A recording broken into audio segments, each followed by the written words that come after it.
Hey guys, Keely here, and I want to talk to you today about how you can write a blog post. So, to do that, I have created a bit of an outline for you.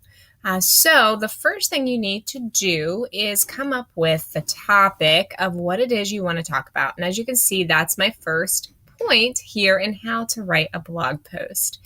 What are you going to talk to your reader about? Gone are the days where blog posts are online journals. I'm not saying you can't tell your story because you absolutely should share personal experiences, but what draws a reader is when you share with them exactly how to solve a problem that they have. And so you have relating points where you can say, I had this issue or I had this concern and this is how I fixed it. Let me take you along my journey. But ultimately, everything you write needs to have a point. Maybe you're trying to tell them how to do something. Maybe you're just trying to identify with their feelings on how they feel overwhelmed or sad or whatever. And at the end, you're still giving them some guidance because otherwise, why would they want to buy your product or get into your course or whatever it is that you're asking them to do at the end of your article? So, as you can see, I have a document right here and I have outlined my blog post. I created a title, How to Write a Blog Post. When you're titling this for your outline purposes, don't think this has to be the blog title that I use because it might change. You might get in the middle of writing this and the article takes a different turn and you need to retitle it. However, it's important to start with your title because that's the question you're trying to answer. So in this blog post that I started, I am trying to answer the question, how to write a blog post. When you format it, it should be formatted this way. You're going to open your blog post with 3 sentences. Keeping your paragraph short is very important for your readability score. I've talked about this on other tutorials that I've done for you about your search engine optimization. Your readability scores need to be between 5 and 6. In order to do that, paragraph length is taken into account. So your introduction needs to be 3 sentences long. It's important that you include any keywords that you plan to target in this sentence. For this reason, that's an SEO thing, search engine optimization. The keywords need to be something that you put in your title, and they need to appear here in your first paragraph, and if at all possible, somewhere within your headers. These are called headers, and they can be like a listicle.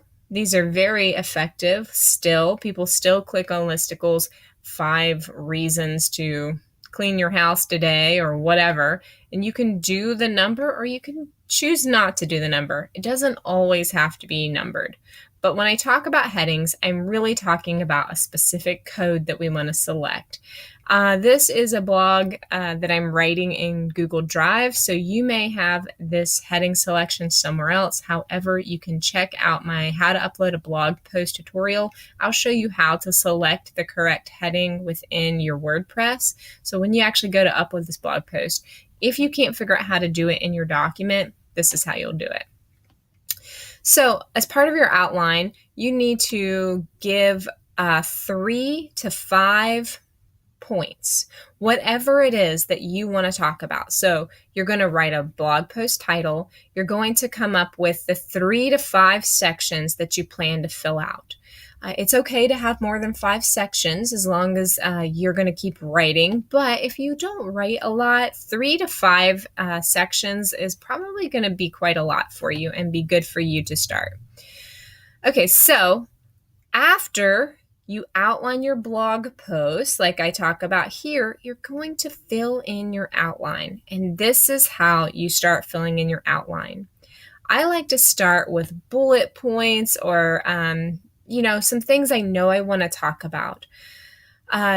Bullet points are meant to draw your reader's eye, give them a to-do list, or link to other valuable resources. Marie Forleo in her course shares that you should not start this bullet point with the same words. Don't be repetitive. If you can make it needs to make sense, whatever sentence. So I said use bullet points to draw a reader's eye, give a list of to-dos, link to other resources. Make sure that you are maximizing on your bullet point list. So if you've got another resource that you can link to, you need to do that here. If you have an affiliate link that you want to put in, put that here. If your personal products or courses or things like that is part of this to-do list, this is a good place for it. Because when a reader comes and skims an article, they're going to look at this right here, your title. They're going to look at your sections, and they're going to look at your bullet points. They may not read anything else, but a reader should pretty much understand what your title or what your article is about by reading these few components. We are in a day and age where people come across so much information, they can't possibly read it all.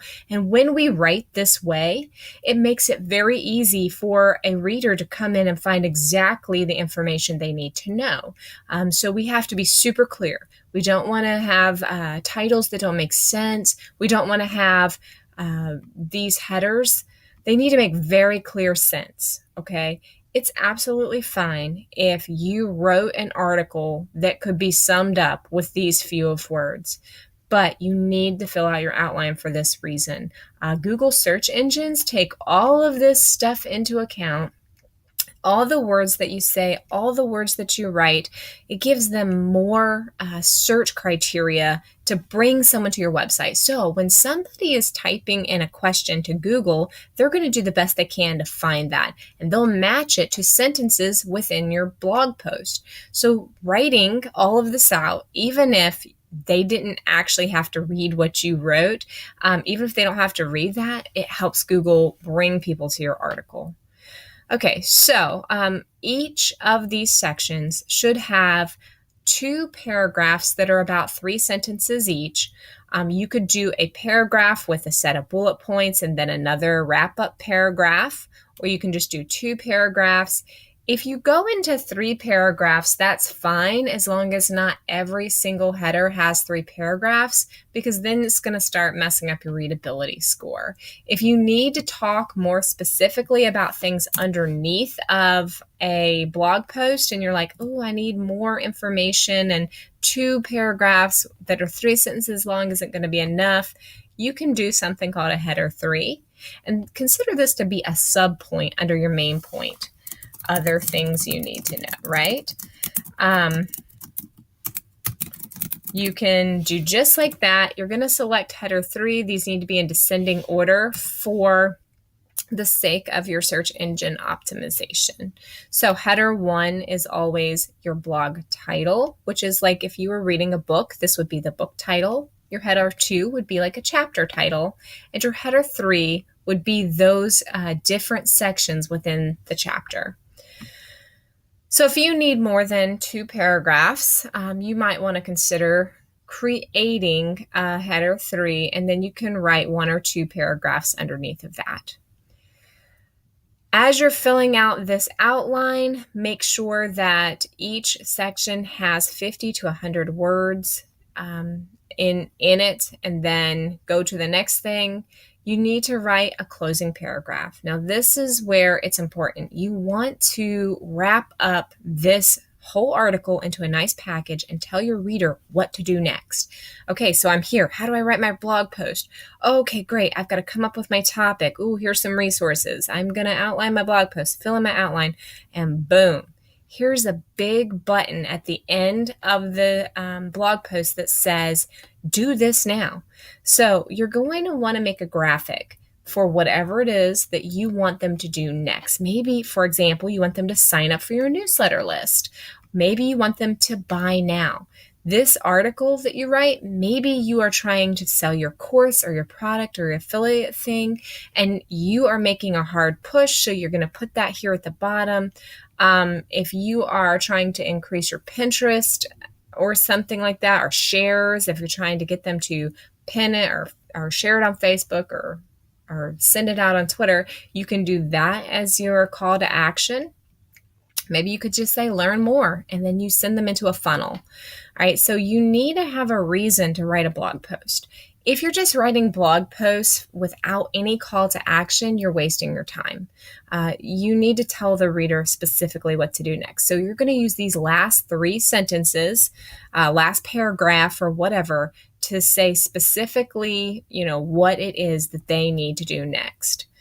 You can use some personal experience here, but be very clear with the words, click this button below. You can say that in the sentence. Click the link below, click the button below, because readers need to know, what am I doing next? If you have a very, very long blog post that's, say, 1,800 to 2,000 words, you might want to put a call to action somewhere in the middle, or put a link. Maybe it's not your big call to action button, but maybe a link somewhere within it to take them to your product page or put them into your funnels, because they may not get to the end. But blog posts that are longer actually rank higher on Google. And I know a lot of people say, my reader will never stick with this. And that is actually not true. The way people read blog posts these days is they do a lot of skimming. And if you organize your content like this, then they can easily scroll down as long as it takes to get to the place where they can get the information that they're looking for. But Google is starting to give preferences to blog posts that have all of the information the reader needs. So the more in depth, the more information, the higher ranking authority links that you are putting within your content, your infographics, whatever you can do, videos, so that they don't actually have to leave your website, Google's going to give preference to that because they want a better user experience. So this is how you write a blog post. It's pretty simple once you have tried it a couple of times, but the great thing about outlining a blog post is that you can do your outline and then walk away. And I actually suggest that you do that. If you're a brand new person with writing blogs, I suggest walk away from it. Come up with your title, come up with your couple of headers, these things right here, come up with a few of them, and then just let it sit in your document. Come back to it. It's always easier to start with words on a page. And sometimes a way to do that would be look at something you've written about recently on a Facebook post, copy and paste that directly into your document. When I am working with you guys and working on your projects for you, or writing your blog post or your emails or whatever, do you know what I often do? For inspiration, I go to your Facebook page and I just see, what have you been saying lately? Or what have you talked about on your lives? Take that information and just put it in your document so that when you open the page again, there's something there. And it is way easier to write when there's something on the page than to come to something blank. So this is a great, fast way to get something written down. Your title, your 3 points, and if you already know what you want to put in your bullet points, go ahead and put it in there and then fill in the rest. Thanks so much for watching along, and hopefully you can write a great blog post that will get your readers to engage with you.